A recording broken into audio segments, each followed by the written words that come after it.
In this tutorial, we're going to take a look at cell shading, so make sure that you do the same setup as before. And let's take a look at what cell shading is. One of the things I really like is this particular article by Santos, and he's talking about the fact that he's really needed to find a way to add life to two-dimensional cartoons, and so cell shading is the way to do that. Here's the difference between just a simple square that has no shading versus one that has cell shading, and it's really not that hard to do.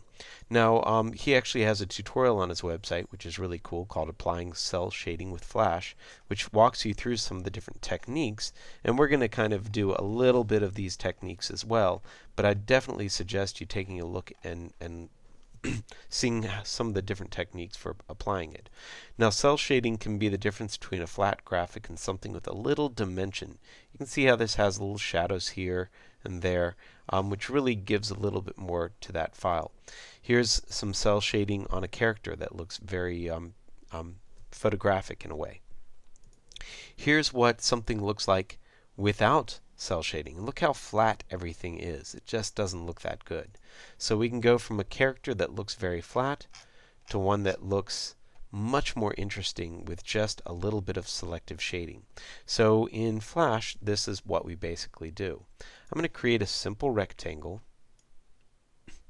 and let's make sure that this is broken apart so that it is going to be a shape and not going to be a drawing rectangle or something like that.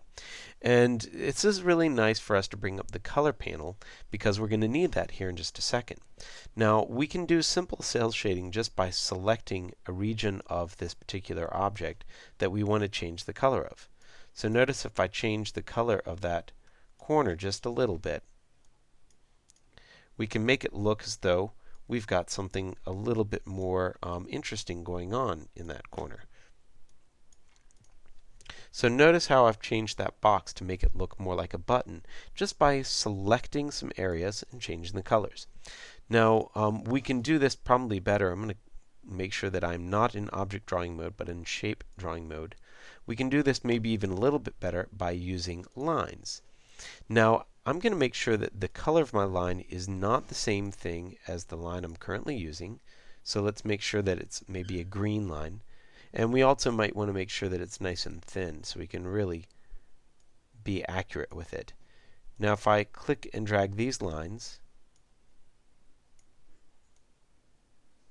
you'll see that they're going to cut into that object, and I can actually now remove these lines so that I'm left with areas that I want to edit right there, and I can select the colors there and actually change them myself.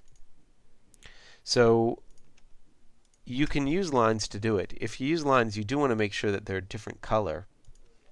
Let me select those regions, go to the color picker, just go up a little bit, and I'm going to double click on that green line and remove all the touching green lines, which is really cool, just by double clicking on it. So there's kind of another method for doing this. Now, another method that I really like is, let's just say that we have an oval, and I've just zoomed in so I can see things much more accurately. And I'm going to go back to the line tool, and this time I'm going to go to object mode.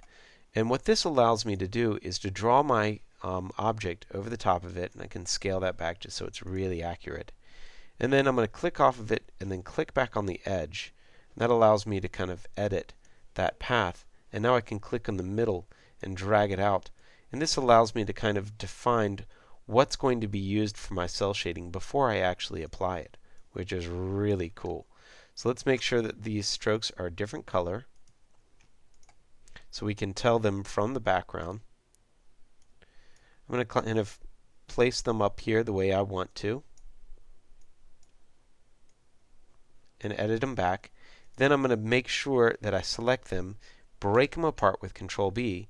Now I can select the two sides, change their colors lighter and darker, and then double click on those red lines to delete them, and you'll see that I get the cell shading that I want.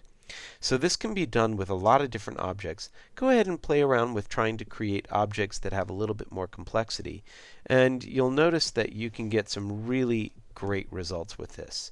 And definitely look at more art and try and look for this effect.